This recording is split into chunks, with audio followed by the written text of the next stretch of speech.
유학 시절에 저를 처음에 계속해서 괴롭힌 질문 하나가 있었습니다.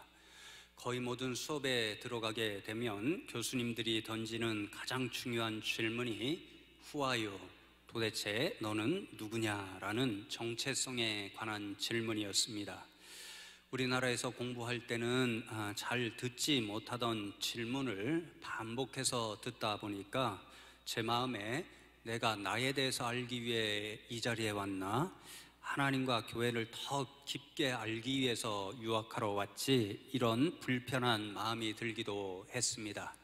그런데 수업마다 계속해서 내가 어떤 존재인가 하는 그런 정체성에 관한 질문을 듣고 그것이 반복되면 반복될수록, 그리고 그 질문에 대하여 제 스스로 생각하면 생각할수록 제가 어떤 존재인가 그것을 아는 것이 매우 중요한 사실임을 점점 더 깨닫게 되었습니다.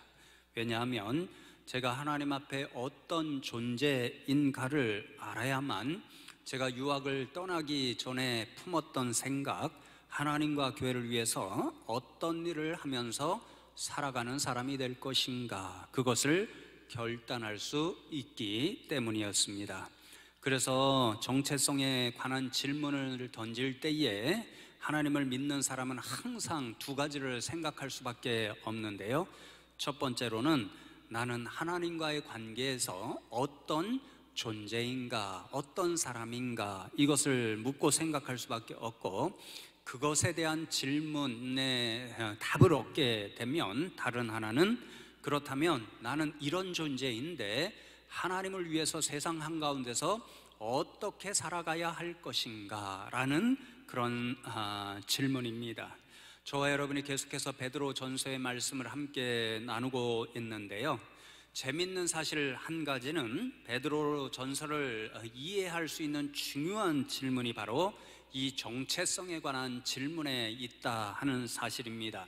세상에서 살아가는 성도들은 어떤 존재인가, 그리고 그러한 성도들은 어떻게 세상 한가운데서 살아가야 하는가, 존재와 삶의 문제, 그런 정체성에 관한 질문을 가지고 베드로전서를 읽을 때 베드로전서의 말씀이 훨씬 더 우리 마음에 다가올 수 있다, 그런 말씀입니다. 첫째 주에 함께 나눈 말씀을 예로 들어 생각해 보시면 좋겠습니다. 베드로 사도는 세상에서 살아가는 성도들의 정체성이 어떠하다 가르쳐 주었나요? 바로 나그네와 거류민이다, 그렇게 가르쳐 주었습니다. 그래서 세상에서 영원히 정착하여 살아갈 본향도 없고 집도 없는 존재들이 성도들이다, 그렇게 가르쳐 주었습니다. 그렇다면 나그네요 거류민으로서 세상을 살아가는 성도들은 세상에서 어떠한 모습을 가지고 살아가야 합니까? 베드로 사도는 예수 그리스도의 부활을 통해서 하나님께서 성도들에게 약속해 주신 영원한 산소망, 그것을 이 땅 가운데서 바라보고 희망하면서 세상에서 다가오는 모든 시련과 고난을 인내하면서 믿음을 끝까지 지키며 살아가야 된다, 그렇게 교훈하였습니다. 여러분, 오늘 저와 여러분이 이제 베드로전서 2장 4절과 5절 말씀을 중심으로 함께 말씀을 나누려고 하는데요, 이 본문 말씀을 잘 읽어보면 역시 베드로 사도는 이 본문 말씀을 통해서 저와 여러분이 도대체 어떤 존재인가, 그것과 그리고 어떻게 살아가야 하는가, 존재와 삶의 그러한 교훈을 던져줍니다. 먼저 5절 말씀을 제가 다시 한번 봉독해 드리겠습니다. 너희도 산돌같이 신령한 집으로 세워지고 예수 그리스도로 말미암아 하나님이 기쁘게 받으실 신령한 제사를 드릴 거룩한 제사장이 될지니라, 그렇게 말씀합니다. 산돌은 4절에 기록된 대로 사람에게는 버림받아 되었으나 하나님께는 택하심을 입은 보배로운 산돌이신 예수 그리스도를 가리킵니다. 사람들은 하나님께서 이 세상에 구세주로 예수 그리스도를 보내주셨지만 그 예수 그리스도를 받아들이지 않았습니다. 오히려 예수 그리스도를 십자가에 매달아 죽음의 세계로 몰아넣고 말았습니다. 그러나 하나님께서는 사람들로부터 버림받고 십자가에 달려 돌아가신 그 예수 그리스도를 택하셔서 죽음의 권세로부터 살려내셨고 살아있는 돌로 삼으셔서 교회의 기초이자 머리가 되게 해 주셨습니다. 마찬가지로 세상으로부터 지금 성도님들은 버림을 받아서 세상으로부터 수많은 비난과 조롱을 받으며 고난 가운데 살아가고 있습니다. 그러나 하나님께서는 예수 그리스도를 그렇게 해주셨던 것처럼 세상 사람들로부터 버림받고 지금 고난 가운데 있는 그 성도들을 택하여 주셔서 산돌이신 예수 그리스도와 동일한 존재로 영원한 생명을 주셨고, 교회의 머리 대신 그 예수님을 따라 신령한 집 하나님의 교회로 세워 주셨습니다. 그러니 사랑하는 성도 여러분, 세상에서 살아가는 저와 여러분을 하나님께서 어떤 존재로 만들어 주셨냐면요, 하나님의 거룩한 교회로 만들어 주셨습니다. 성도 여러분 한 분 한 분이 하나님의 거룩한 교회입니다. 이것이 하나님을 믿는 저와 여러분의 정체성입니다. 그렇다면 하나님께서 세상으로부터 버림받고 지금도 저와 여러분이 세상으로부터 비난을 받으며 조롱을 받으며 고난을 받고 있는데, 그러한 저와 여러분을 택하셔서 왜 하나님의 교회로 세워주신 것일까요?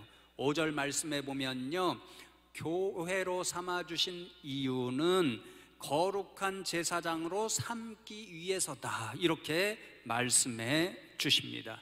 그러니 여러분, 저와 여러분의 정체성은 하나님의 교회인데, 하나님의 교회로서 저와 여러분은 이 세상에서 어떤 존재로 살아가야 하냐면요, 거룩한 제사장으로 살아가야 합니다. 목회자들만 제사장이 아닙니다. 오늘 말씀과 9절 말씀에 보면 성도 여러분 한 분 한 분, 하나님께서 세상 가운데서 택하여 주셔서 하나님의 교회로 삼아주신 여러분 한 분 한 분이 다 그 하나님의 교회를 섬기는 거룩한 제사장이다, 그렇게 말씀합니다. 그러므로 저와 여러분은 세상에서 어떻게 살아가야 하는가? 하나님의 교회이기 때문에 하나님께서 교회에서 새로 세워주신 목적에 따라 거룩한 제사장, 하나님의 교회를 섬기는 거룩한 제사장으로 살아가야 합니다. 여러분, 그러면 하나님의 교회를 섬기는 거룩한 제사장들의 삶의 모습은 어떠해야 할까요? 오늘 본문 말씀 전후를 보면 사도 베드로는 세 가지의 삶의 모습을 우리들에게 가르쳐 줍니다. 첫 번째로, 하나님께서 세워주신 거룩한 제사장은 예배하는 인생으로 살아가야 한다, 그렇게 교훈합니다. 여러분, 9절의 말씀을 보시면 5절에 기록된 거룩한 제사장을 왕같은 제사장이다, 이렇게 다르게 표현합니다. 제가 이 말씀을 읽을 때마다, 그리고 여러분들이 다 아는 이 말씀이 들어가 있는 찬양을 부를 때마다 왕같다라는 말을 종종 오해하였습니다. 내가 왕같은 제사장이다, 이런 생각을 했던 거지요. 그런데 여러분, 이번에 이 말씀을 읽고 연구하면서 왕같다는 말씀의 1차적인 의미가 저와 여러분 한 사람 한 사람이 왕같다, 이것은 부가적인 의미이고요, 진짜 중요한 1차적인 의미는 왕에게 속하여 있다, 이런 뜻이라는 것을 알게 되었습니다. 여러분, 진짜 왕은 그러면 누구일까요? 바로 하나님이십니다. 그러니까 왕같은 제사장이라는 말씀의 의미는 왕이신 하나님께 속한 제사장이라는 뜻이 되는 거죠. 그러니까 제사장으로서 우리는 누구에게 속하여 있고 누구를 섬겨야 하는가, 그것을 말씀해 주는 것이 거룩하다는 말, 왕같다는 말의 의미라는 것을 알 수 있습니다. 저와 여러분은 거룩한 제사장으로서 세상에 속한 제사장도 아니고, 그래서 세상을 주인으로 섬기는 제사장이 아닙니다. 저와 여러분은 온전한 우주의 진짜 왕이 되신 하나님께 속한 제사장이기 때문에 하나님을 주인으로 섬기는 제사장으로 살아가야 합니다. 우리는 성경에서 제사장의 가장 근본적인 역할이 예배하는 일이라는 것을 잘 알고 있습니다. 그러니까 저와 여러분도 하나님께서 세워주신 거룩한 제사장이니까 예배하는 인생으로 살아가야 하는 것이 마땅한데, 누구에게 예배하는 인생이 되어야 하는가? 바로 우리가 왕에게 속한 제사장이니까 그 왕 대신 하나님께 예배하는 인생으로 살아가야 한다라는 거죠. 그래서 여러분 5절 말씀을 다시 한번 보시면요, 하나님이 기쁘시게 받으실 신령한 제사를 드릴 거룩한 제사장이 되라, 그렇게 교훈합니다. 거룩한 제사장은 신령한 제사, 신령한 예배를 드리는 사람인데요, 이 예배는 오직 하나님께서 받으시는 예배입니다. 그러므로 거룩한 제사장은 누구를 섬기고 누구에게 예배하는 인생으로 살아가야 하는가? 오직 우리의 왕 대신 하나님만 예배하는 인생으로 살아갈 때 저와 여러분은 하나님의 거룩한 제사장이 될 수 있습니다. 성도 여러분, 지금 저와 여러분이 진정 하나님만 예배하는 인생으로 이 시대를 살아가고 있는지 잠시 하나님 앞에서 돌아보시는 시간이 있으면 좋겠습니다. 구약 성경에서도 그렇고 신약 성경에서도 그렇고 예배한다는 원어를 찾아보면 그 기본 의미가 부복한다, 엎드린다, 이런 뜻을 가지고 있습니다. 예배자가 땅에 엎드리면 엎드릴수록 예배의 대상이 되시는 하나님께서 더 높이 올라가기 때문에 예배의 의미를 부복한다, 엎드린다, 이 단어를 사용하여 표현하였습니다. 그러므로 예배의 진짜 의미는 무엇이냐면요, 저와 여러분은 가능하면 낮아지고 겸손해지고 그래함으로써 하나님을 높여드리는 행위가 바로 예배의 행위입니다. 그래서 정말 저와 여러분이 거룩한 제사장으로서 하나님만 예배하는 인생이 되고 있다면, 지금 저와 여러분의 마음과 생각, 그 가장 높은 자리, 가장 중요한 자리, 가장 좋은 자리, 가장 우선적인 자리에 하나님이 자리 잡고 계십니다. 사랑하는 성도 여러분, 지금 성도 여러분의 마음에, 그리고 성도 여러분의 생각에 가장 중요한 자리, 가장 좋은 자리, 가장 우선적인 자리에 하나님이 자리 잡고 계신지요? 여러분 모두가 그런 예배자인 줄로 믿습니다. 그러나 만일 그렇지 않다면, 그 가장 좋은 자리, 가장 우선적인 자리에 하나님이 아니라 사람이 있다면, 저와 여러분은 하나님이 원하시는 진짜 예배자, 거룩한 제사장이 아닙니다. 수많은 사람들을 보면 하나님 대신에 가장 중요한 자리, 가장 높은 자리, 가장 우선적인 자리에 물질이 있습니다. 사람이 있습니다. 남편이 있고 자녀가 있고 아내가 있습니다. 어떤 분들은 자신이 가장 좋아하는 목사님이 있고 연예인이 있고 정치인이 있습니다. 예뻐지려는 마음이 있습니다. 또 건강이 요즘 중요하니까 건강에 온 마음이 사로잡혀 있습니다.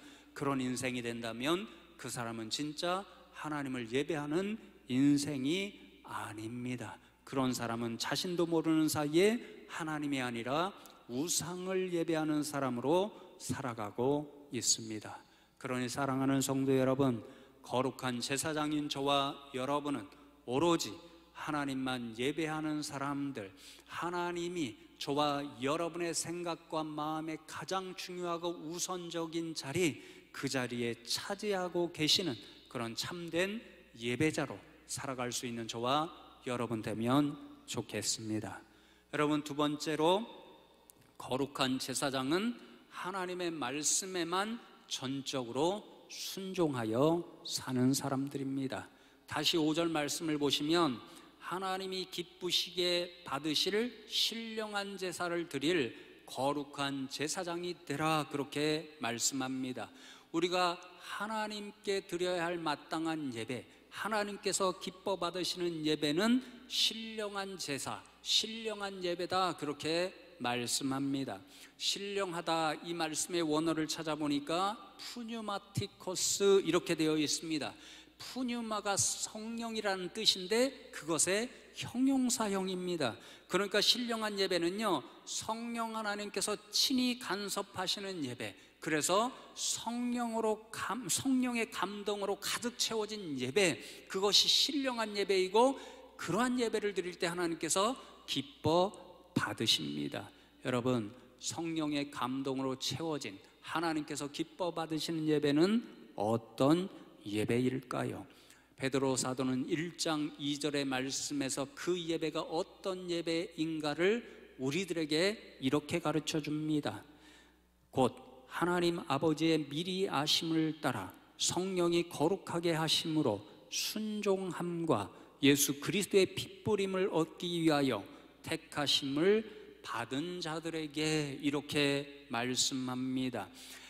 우리의 구원 사역에 성령 하나님께서 어떤 역할을 하시는가를 아주 간단하고 분명하게 가르쳐 주는데요, 성령 하나님께서는 성부 하나님께서 미리 아시고 택하신 백성, 자신의 백성으로 미리 정하신, 예정하신 백성, 저와 여러분을 거룩하게 해 주셔서 하나님의 거룩한 제사장으로 만들어 주십니다. 성령 하나님께서 그렇게 저와 여러분을 거룩한 제사장으로 만들어 주시는 가장 중요한 목적이 무엇이냐면요, 바로 순종함에 있다, 그렇게 말씀합니다. 그러니 사랑하는 성도 여러분, 무엇이 하나님께서 기뻐 받으시는 신령한 예배, 성령의 감동으로 가득 찬 그런 예배입니까? 순종함의 예배입니다. 순종함으로 하나님 앞에 예배할 때 하나님께서 그 예배를 기뻐 받아 주신다라는 거죠. 그래서 여러분, 오늘 본문 이어지는 말씀 후반절의 말씀을 보시면 그 사실을 우리에게 분명히 교훈하여 주고 있는데요, 그들이 말씀을 순종하지 아니함으로 넘어지나니 이는 그들을 이렇게 정하신 것이라, 이렇게 말씀합니다. 그들은 예수님을 믿지 않는 세상의 사람들, 그래서 교회와 성도님들을 지금 조롱하고 모욕하고 있는 그런 사람들입니다. 그런 사람들은 결국에 넘어지는 사람들, 하나님으로부터 구원을 받지 못하고 버림을 받는 백성들이 될 수밖에 없습니다. 그런데 중요한 것은 이들이 이렇게 불쌍한 인생이 되어버리는 이유가 어디에 있는가, 그것입니다. 그것은 바로 하나님의 말씀을 순종하지 아니하기 때문입니다. 하나님의 말씀을 순종하지 아니하기 때문에 예수가 그리스도라는 사실을, 그 하나님의 말씀을 그들은 받아들이지 못하고 오히려 예수 그리스도를 버려버리는 그런 어리석은 인생이 되어 버렸습니다. 바로 여기에 예수님을 믿고 하나님을 예배하는 거룩한 제사장들과 세상 사람들의 결정적인 차이가 있습니다. 거룩한 제사장들은 예수님을 믿지 않는 인생들과는 다르게 하나님의 말씀을 순종하는 사람들입니다. 하나님의 말씀을 순종함으로 예수를 그리스도로 영접하였고, 그리하여 구원받은 백성이 되었고, 그리하여 하나님을 예배하라고 세워주신 거룩한 제사장이 되었습니다. 그러므로 거룩한 제사장들이 하나님 앞에 드려야 할 1차적인 예배는 말씀에 순종하는 예배입니다. 하나님의 말씀에 순종하는 예배로 나아갈 때 하나님께서 그것을 기뻐 받아주시는 신령한 예배가 되기 때문에 그렇습니다. 여러분, 구약성경의 사울왕의 예를 생각해 보시면 이 말씀의 의미를 금방 깨달을 수 있습니다. 하나님께서 처음에는 그토록 좋아하셔서 사울왕을 이스라엘 백성의 초대왕으로 삼아 주셨습니다. 그러나 결국 그가 버림을 받습니다. 그가 하나님으로부터 버림을 받은 까닭은 불순종함에 있었습니다. 하나님께서 아말렉 사람들과 전쟁하러 나갈 때에 사울왕에게 명령하신 것이 있었습니다. 내가 아말렉 사람을 너의 손에 넘겨줄 터이니까 그들과 그들에게 속한 모든 것을 진멸하라, 완전히 없애버려라, 그렇게 명령하셨습니다. 아말렉 사람들이 이제 이스라엘 백성들이 애굽으로부터 구원을 받고 광야로 피하여 들어갈 때에 이스라엘 백성들이 너무도 지쳐있고 불쌍한 상태에서 아말렉 사람들이 부리리하게 하나님의 백성 이스라엘 백성을 괴롭혔기 때문에 하나님께서 그 사실을 기억하고 사울 왕에게 다 없애야 된다, 그런 명령을 내리셨습니다. 하나님께서 약속하신 대로 이제 사울 왕과 함께 하심으로 아말렉 사람들과의 전쟁에서 완전히 승리하게 해 주셨습니다. 그런데 사울 왕이 그만 좋은 소와 양은 남겨두었다가 하나님께 예배하는 때에 사용하면 좋겠습니다라고 하는 백성들의 말, 사실은 그 백성들을 두려워한 나머지 아말렉 사람들에게 속한 모든 것은 다 없애야 된다라고 하는 하나님의 말씀에 불순종하고 말았습니다. 바로 그때에 하나님께서 보내주신 사무엘이 나타나서 사울 왕에게 전하여 준 하나님의 말씀이 우리가 너무도 잘 알고 있는 유명한 사무엘상 15장 22절과 23절에 이렇게 기록되어 있습니다. 사무엘이 이르되 여호와께서 번제와 다른 제사를 그의 목소리를 청종하는 것을 좋아하심같이 좋아하시겠나이까? 순종이 제사보다 낫고 듣는 것이 순양의 기름보다 나으니 이는 거역하는 것은 점치는 죄와 같고 완고한 것은 사신 우상에게 절하는 죄와 같음이라.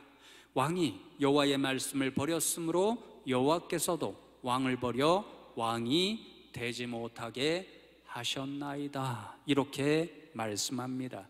사울 왕은 좋은 소와 좋은 양을 잡아드리는 형식적인 예배만 있으면 하나님께서 그 제물과 예배를 기뻐 받아주실 것이라 그렇게 생각했습니다. 그러나 그것은 사울 왕의 착각이었습니다. 그는 하나님께서 기뻐 받으시는 예배는 형식만 살아있는 예배가 아니라 하나님의 말씀대로 순종하는 예배라는 사실을 알지 못하였습니다. 순종이 예배를 진짜 예배되게 한다는 사실, 그 사실을 그는 알지 못하였습니다. 여러분, 왜 순종이 예배를 진짜 예배되게 하냐면요, 조금 전에 읽은 말씀, 특별히 23절 말씀에 보면요, 듣지 않는 것, 순종하지 않은 것은 우상 숭배를 하는 죄와 마찬가지다라고 말씀합니다. 바로 이렇기 때문에 순종함이 없는 형식적인 예배를 하나님께서 신령한 예배, 기뻐 받으시는 예배로 생각하지 않는다라는 말씀인 거지요. 여러분, 사울 왕이 하나님의 말씀에 순종하지 못한 까닭이 어디에 있었습니까? 좋은 소와 좋은 양을 하나님께 드리겠다는 그 마음에 있지 않았습니다. 좋은 소와 좋은 양을 남겨두어 하나님께 예배드리면 하나님이 기뻐하신다라고 하는 그 백성들을 두려워한 나머지 백성들의 말을 따랐기 때문에 하나님의 말씀에 불순종하고 말았습니다. 그러나 여러분, 그 불순종 때의 사울 왕은 진짜 누구를 더 권위 있는 존재로 받아들이고 권위 있는 말로 순종한 것입니까? 백성들입니다. 그러니까 그 불순종의 순간에 사울 왕은 하나님을 섬기지 못하였고 하나님을 예배하지 못하였고 오히려 백성들을 섬기고 예배하는 우상 숭배의 죄를 범하고 말았습니다. 그러나 여러분, 하나님의 말씀에 불순종한다는 사실이 우상 숭배가 되는 까닭은 그 불순종할 때에 그 자신이 사울 왕처럼 하나님을 두려워하지 못하고 하나님을 섬기지 못하고 오히려 더 권위 있게 생각하고 두렵게 만드는 그 대상을 섬기기 때문에 우상 숭배의 죄를 범하니까 불순종은 하나님께서 기뻐 받으시는 예배가 되지 못하는 것이지요. 거꾸로 하나님의 말씀에 순종한다는 것은 하나님을 최고 권위 있는 분으로 인정한다는 사실이고, 그래서 나는 하나님만 섬기고 예배한다는 그 정신이 담겨져 있기 때문에 말씀에 순종하는 것이 예배를 진짜 예배되게 하는 일이고, 하나님께서 기뻐 받으시는 신령한 예배는 순종함이 있는 예배입니다. 그러니 사랑하는 성도 여러분, 하나님을 예배하는 거룩한 제사장으로서 저와 여러분은 오로지 하나님의 말씀에 순종하는 순종의 예배로 하나님 앞에 나아갈 수 있기를 바랍니다. 그래서 저는 지금 성도 여러분이 비록 코로나 사태 때문에 이 예배의 자리에 나오지는 못하지만 각자의 처소에서 드리는 그 예배가 진짜 하나님께서 원하시는 신령한 예배가 될 수 있다라고 저는 확신합니다. 교회에 나와서 모든 형식을 갖추면서 드리는 예배, 이 예배당의 자리가 반드시 회복되어야 함을 위해서 기도해야 하고, 저와 여러분은 이 예배의 자리를 함께 사모해야 합니다. 그러나 우리가 더 중요하게 오늘 말씀을 통해서 기억해야 할 한 가지 사실은, 우리가 예배가 회복되어서 이 예배당의 자리에 나와 하나님 앞에 모든 형식을 갖추어서 예배 드린다고 할지라도 하나님의 말씀에 순종하는 일이 없으면 그 예배는 하나님께서 기뻐 받으시지 않는 예배가 된다는 사실, 이 사실을 저와 여러분은 분명히 기억해야 합니다. 그래서 순종이 예배를 하나님께서 기뻐 받으시는 신령한 예배가 되게 하는 가장 중요한 요소입니다.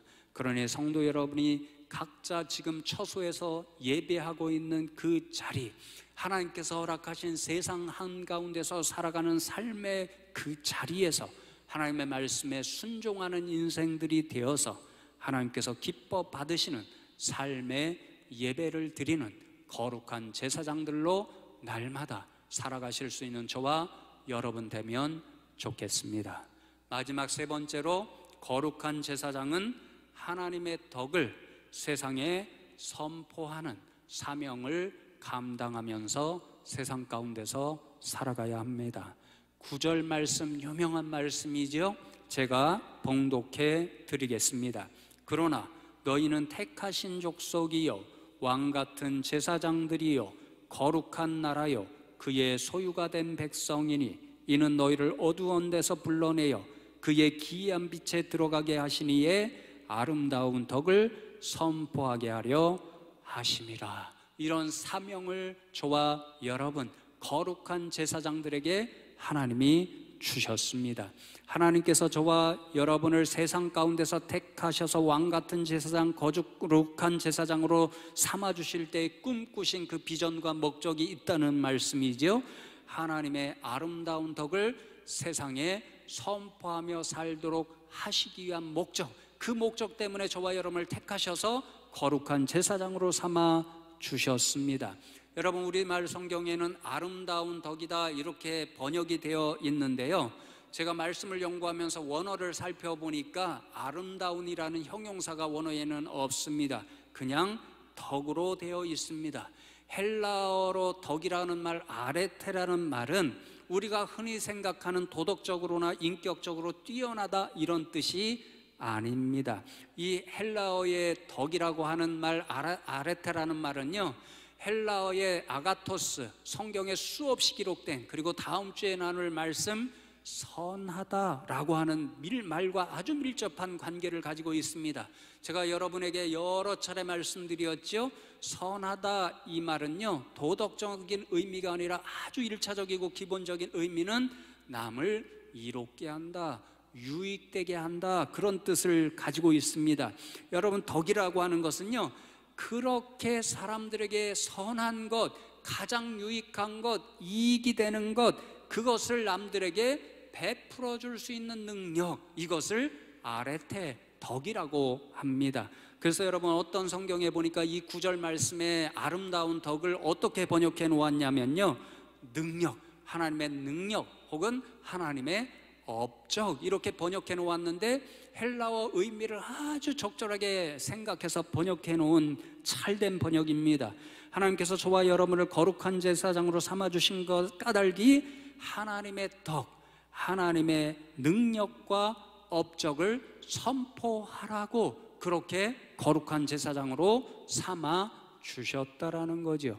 여러분, 하나님의 덕, 하나님의 능력과 업적, 하나님께서 저와 여러분 인생들에게 행해 주실 수 있는 가장 선하고 유익한 것이 무엇입니까? 9절 말씀에 기록된 대로 너희를 어두운 데서 불러내어 그의 기이한 빛에 들어가게 하신 그 일입니다. 이 일을 행하시는 것이 하나님께서 인생들에게 주실 수 있는 가장 놀랍고 선하고 유익한 일이고, 하나님은 그 일을 주실 만한 충분한 능력, 힘을 가지고 계십니다. 여러분, 어둠은 성경에서 죽음을 상징한다는 것을 너무 잘 알고 있고, 빛은 생명을 뜻합니다. 그러니까 어두운 데서 불러내어 빛에 들어가게 하셨다는 사실은 죽을 수밖에 없었던 죄인과 같은 인생들이었는데 그들을 건져내셔서 생명을 주셨다는 뜻, 구원을 베풀어 주셨다는 말씀입니다. 하나님께서 이것이 저와 여러분에게 주신 가장 선하고 유익한 일입니다. 이 세상에 수많은 좋은 것을 얻을지라도 생명이 없어지면 아무 소용이 없습니다. 그러니 우리에게 가장 중요한 것은 생명, 영원히 사는 일인데, 하나님께서 그 가장 선하고 유익한 것을 인생에게 주셨고, 하나님은 그 가장 선하고 좋은 것을 인생에게 주실 능력, 힘이 있는 분이십니다. 거룩한 제사장인 저와 여러분이 세상에 해야 할 일이 무엇인가? 인생에게 가장 선하고 유익한 영원한 생명과 구원을 주실 수 있는 하나님이 계시다, 하나님은 그런 능력이 있으신 분이다, 이것을 세상에 선포하며 살아야 합니다. 여러분, 선포한다는 말이 굉장히 중요한 뜻을 가지고 있는 말인데요, 널리 알려준다 하는 뜻입니다. 반드시 알아야 할 사실이 있는데 그것을 불쌍하게도 여전히 모르는 사람이 있습니다. 그들을 불쌍히 여겨서 그 반드시 알아야 할 사실을 알려서 알게 해주는 일, 이것이 선포하는 일입니다. 여러분, 누가 이런 사실을 알려줄 수 있습니까? 그 가장 중요한 사실, 반드시 알아야 할 사실을 먼저 경험해서 알고 있는 사람들이 모르고 있는 사람에게 나아가서 그 사실을 알려줄 수가 있습니다. 오늘 말씀을 통해서 우리가 분명히 알아야 할 사실은요, 세상 사람들이 교회를 향하여 비난하고 조롱합니다. 그런데 그들이 반드시 알아야 할 한 가지 사실이 있습니다. 여전히 모르기 때문에 답답하고 불쌍한 사실이 있습니다. 그들은 하나님께서 인생에게서 가장 선하고 유익한 구원을 베풀어 주실 능력이 있다는 사실을 모릅니다. 하나님이 계신다는 사실도 모릅니다. 자신이 지금 어둠에 있어서 결국은 죽음으로 달려가고 있다는 사실을 모릅니다. 하나님의 구원의 능력이 지금 자신에게 임하여야 할 필요성이 있다는 것을 모릅니다. 그것이 너무도 간절한 일이고 갈급한 일이고 긴급한 일이라는 사실을 모르고 있습니다. 그래서 불쌍하게 그들은 지금도 영원한 죽음의 세계로 한 걸음 한 걸음 다가가고 있다는 그 사실을 모른 채 살아가고 있습니다. 그러니 오늘날 세상이 저와 여러분을 향하여 아무리 비난하고 조롱하여도 불쌍한 인생에 지나지 않습니다. 자신들이 어두운 가운데 살아가고 있고 결국은 죽음으로 종말을 맞이한다는 그 사실을 모른 채 저와 여러분을 향하여 비난하고 조롱하니 너무도 답답하고 불쌍한 인생들인 거지요. 그러니 여러분, 저와 여러분이 세상이 아무리 오늘날 저와 여러분을 향하여 비난하고 조롱할지라도 조금 더 불쌍한 마음을 가지고 세상과 사람들을 바라보면 좋겠습니다. 그리하여 그 불쌍한 인생을 위하여 저와 여러분에게 하나님께서 맡겨주신 사명, 거룩한 제사장으로서 하나님의 놀라신 구원, 그 능력과 덕을 경험한 저와 여러분이 그것을 모른 채 오늘도 죽음의 세계로 달려가고 있는 세상 사람들에게 나가서 그 덕을 선포하고 알려줄 수 있는 그런 사명을 온전히 감당하는 저와 여러분 되면 좋겠습니다. 그리하여 이 어려운 세상 한가운데서도 저와 여러분이 하나님의 거룩한 제사장들로서 세상을 살려내는 세상의 소망이요 빛으로 살아갈 수 있는 저와 여러분 다 되시기를 주님의 이름으로 축복합니다.